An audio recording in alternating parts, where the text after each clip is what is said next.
जंतर मंतरवरती आंदोलकांची गर्दी, भर पावसामध्ये विद्यार्थ्यांचं आंदोलन, महिनाभरापासून अभिजित दिपके यांचा दिल्लीमध्ये ठिय्या। शिक्षण मंत्र्यांच्या राजीनाम्याच्या मागणीवरती आंदोलक अजूनही ठाम। नीट पेपरफुटी प्रकरणी सरकार संसदेत चर्चेस तयार आहे। विरोधकांकडून नीट पेपरफुटी प्रकरणी चर्चेची मागणी, मात्र नीट पेपरफुटी प्रकरणी चर्चा कधी होणार हे अद्याप अस्पष्ट। पंतप्रधान नरेंद्र मोदी यांच्या निवासस्थानासमोर आंदोलन करणाऱ्या राहुल आणि प्रियंका गांधींची पोलिसांकडून 3 तासांनंतर सुटका। अखिलेश यादवांसह ताब्यात असलेल्या सर्व आंदोलकांची सुटका। सोनिया गांधी यांच्याकडून देखील मंदिर मार्ग पोलीस स्टेशनमध्ये जाऊन प्रियंका गांधींची भेट। राहुल गांधींचा व्हिडिओद्वारे पंतप्रधान मोदींसाठी संदेश, आमची मतं आम्हाला उद्या लोकसभेत मांडण्याची संधी मिळावी। धर्मेंद्र प्रधान आणि अमित शहांनी राजीनामा द्यावा। पंतप्रधानांनी शहांनी जे केलं त्यासाठी देशाची माफी मागावी, राहुल गांधींची मागणी।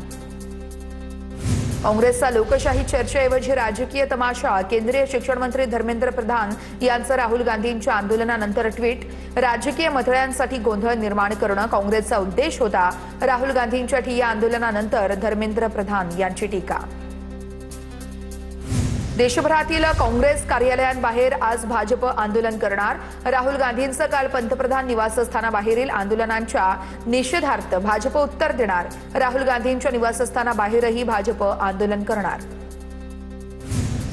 उद्धव ठाकरेंनी दिल्लीतील जंतर मंतरवरती जात अभिजित दिपकेंची भेट घेतली। अभिजित दिपकेंनी हात पकडून ठाकरेंना स्टेजवर नेलं। दरम्यान फक्त राजीनामा नाही तर व्यवस्था बदलली पाहिजे, सरकार बदलल्याशिवाय तुमच्या जीवनामध्ये बदल होणार नाहीत, ठाकरेंचं विधान। शरद पवार यांनी जंतर मंतरवरती अभिजित दिपकेंची भेट घेतली। इतके दिवस विद्यार्थ्यांचं आंदोलन सुरू आहे, सरकारने चर्चा करायला हवी आहे, संसदेत देखील विद्यार्थ्यांच्याच मुद्द्यावर चर्चा व्हायला हवी, शरद पवार यांची प्रतिक्रिया। उद्धव ठाकरे दिल्लीमध्ये अरविंद केजरीवालांची भेट घेणार। दिल्ली दौऱ्यामध्ये उद्धव ठाकरे नेत्यांच्या भेटीगाठी घेणार। उद्धव ठाकरेंची थोड्याच वेळात पत्रकार परिषद, पत्रकार परिषदेनंतर ठाकरे केजरीवालांची भेट घेणार। संजय राऊत यांच्याकडून राहुल गांधी आणि जॉर्ज फर्नांडिस यांचा फोटो ट्विट। मी जॉर्ज साहेबांना पाहिलं आहे, ऐकलं आहे, ते निर्भीड होते, ना पोलिसांना ना तुरुंगाला घाबरले, ते क्रांतीचे पुत्र होते, संजय राऊत यांचं ट्विट व्हायरल। पंतप्रधानांनी म्हटलेलं आहे। आंदोलनामागे विरोधक आणि देशाबाहेरील शक्ती, भाजपचे प्रदेश अध्यक्ष रवींद्र चव्हाणांचं विधान। आंदोलनामध्ये विरोधकांचा आपापला अजेंडा आहे, रवींद्र चव्हाण यांचा आरोप आहे। दिल्लीतील आंदोलनासंदर्भात केंद्र सरकार निश्चित भूमिका घेईल। आंदोलकांची नड्डांसोबत भेट झाली आहे। दिल्लीतील विद्यार्थ्यांच्या आंदोलनावरती सुनील तटकरेंची प्रतिक्रिया। कोणाकोणाला स्पॉन्सर्ड दहशतवादी विचारांचे म्हणणार तुम्ही, अंबादास दानवेंचा सवाल। मुलांचं दुःख समजलं तर प्रधानांचा राजीनामा क्षुल्लक मागणी वाटेल, अशी माणसं तर संसदेत पण नको आहेत। अंबादास दानवेंचा सदाभाऊ खोत आणि धर्मेंद्र प्रधान यांच्यावर निशाणा। विद्यार्थ्यांवरती हल्ला होत असेल तर का घरी बसावं, येणाऱ्या भविष्यावरती हल्ला होत असेल तर कोणीही शांत बसू नये, मराठा आंदोलक मनोज जरांगेंची प्रतिक्रिया। ज्यांना सत्तेचा माज आहे त्यांनाही मुलं पाडणार, जरांगेंचा इशारा।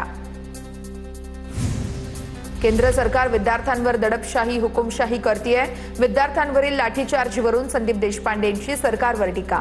एरवी मन की बात करतात, मग आता काय झालं, संदीप देशपांडेंचा सवाल। ज्येष्ठ अभिनेते नसरुद्दीन शहा यांचा जंतर मंतरवरील विद्यार्थ्यांच्या आंदोलनाला पाठिंबा। अभिनयाचे 2 कोर्स केले, मात्र विद्यार्थ्यांकडून जास्त शिकलो, हिम्मत हारू नका, मी तुमच्या सोबत आहे, नसरुद्दीन शहा यांची प्रतिक्रिया। दिल्लीमध्ये विद्यार्थ्यांसोबत घडत असलेल्या घटनांवरती अभिनेता जॉनी लिव्हर यांच्याकडून चिंता व्यक्त। विद्यार्थ्यांच्या मागण्या सरकारनं ऐकून त्वरित पूर्ण कराव्यात, जॉनी लिव्हर यांची मागणी।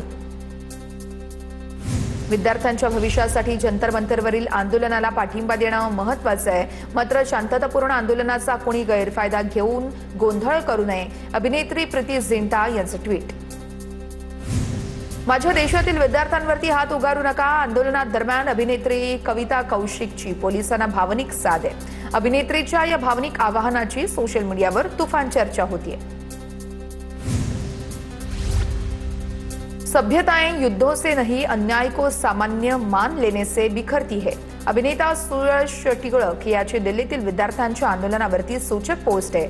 ज्या दिवशी विद्यार्थ्यांना समजते आपल्या मेहनतीपेक्षा व्यवस्थेची उदासीनता आपलं भविष्य निर्धारित करणार आहे, त्याच दिवशी एकाचा नाही तर संपूर्ण देशाचा पराभव होतो. अभिनेता सुयश टिळकची पोस्ट सोशल मीडियावर व्हायरल. तरुणांचा आवाज संयमपणे शांतपणे ऐकला गेला पाहिजे. संवादामध्ये सखंड पडल्यानं कोणाचंही भलं होत नाही. श्री श्री रविशंकर यांचं वक्तव्य. सध्याची परिस्थिती पाहून खूप दुःख होत आहे. जंतर मंतरवरील लाठीचार्ज भरून श्री श्री रविशंकर यांची प्रतिक्रिया. जेपी नड्डा जितेंद्र सिंह यांनी सोनम वांगचुक यांची भेट घेतली. नड्डा यांनी मेदांता रुग्णालयामध्ये जाऊन वांगचुक यांची भेट घेतली आहे. नड्डा यांच्याकडून सोनम वांगचुक यांच्या प्रकृतीची विचारपूस. दिल्लीच्या जंतर मंतरवरती आंदोलकांसाठी फूड स्टॉल उभारण्यात आले. विविध फूड डिलिव्हरी ॲपवरून देशभरातून आंदोलकांसाठी जेवणाची व्यवस्था. विद्यार्थी आंदोलनाला देशभरातून उत्स्फूर्त असा पाठिंबा. जंतर मंतरवरील आंदोलकांमध्ये विविध कलाकारांची उपस्थिती. आपल्या चित्रकलेच्या माध्यमातून आंदोलकांना चित्रकारांचा पाठिंबा आहे. आपल्या चित्रातून चित्रकारांनी आंदोलकांसाठी लिहिलेत संदेश. दिल्लीतील जंतर मंतर आंदोलनस्थळी देशभरातून अन्न आणि पिण्याच्या पाण्याची मदत पोहोचायला सुरू. तर निर्माण होणारा कचरा आंदोलनकर्ते आणि विद्यार्थ्यांकडून स्वतःच परिसर स्वच्छ ठेवण्याचा प्रयत्न. सीजेपीचे मुख्य प्रवक्ते सौरभ दास यांच्याकडून आपला व्हॉट्सअप ब्लॉक झाल्याचा दावा. सोशल मीडियावरती पोस्ट करत सौरभ दास यांनी जाब विचारला. व्हॉट्सअप कोणत्या कारणामुळे ब्लॉक झालं याचं स्पष्टीकरण द्यावं, सौरभ दास यांची मागणी. जंतर मंतरवरती जखमी तरुणांवरती डॉक्टरांकडून उपचार. डॉक्टर याकूब खान यांच्याकडून जखमींना मैदानावरच उपचाराची सुविधा. स्टेजच्या समोरच डॉक्टरांकडून उपचार सुरू. मुख्यमंत्री फडणवीसांनी दिवंगत उपमुख्यमंत्री अजित पवार यांना जयंतीनिमित्त अभिवादन केलं. दूरदर्शी, सर्वसमावेशक आणि लोकाभिमुख नेतृत्वातून महाराष्ट्राच्या विकासामध्ये मोलाचं योगदान देणारे, जनतेच्या हिताला सर्वोच्च प्राधान्य देणाऱ्या अजित पवार यांना जयंतीनिमित्त अभिवादन अशा आशयाचं ट्विट फडणवीसांनी केलंय. अजित पवारांच्या जयंतीनिमित्त सोनेत्र पवारांचं भावनिक पत्र व्हायरल. तुमचा वाढदिवस आज जयंती म्हणून साजरा करताना माझं मन आतून पार तुटून जात आहे, अशा आशयाचं पत्र सोनेत्र पवार यांनी अजित पवारांच्या आठवणीमध्ये लिहिलंय. दिवंगत उपमुख्यमंत्री अजित पवार यांची आज जयंती आहे. उपमुख्यमंत्री सुनेत्र पवार आणि जय पवार यांनी बारामतीमध्ये अजितदादांच्या स्मृतीस्थळावरती जाऊन त्यांना अभिवादन केलेलं आहे.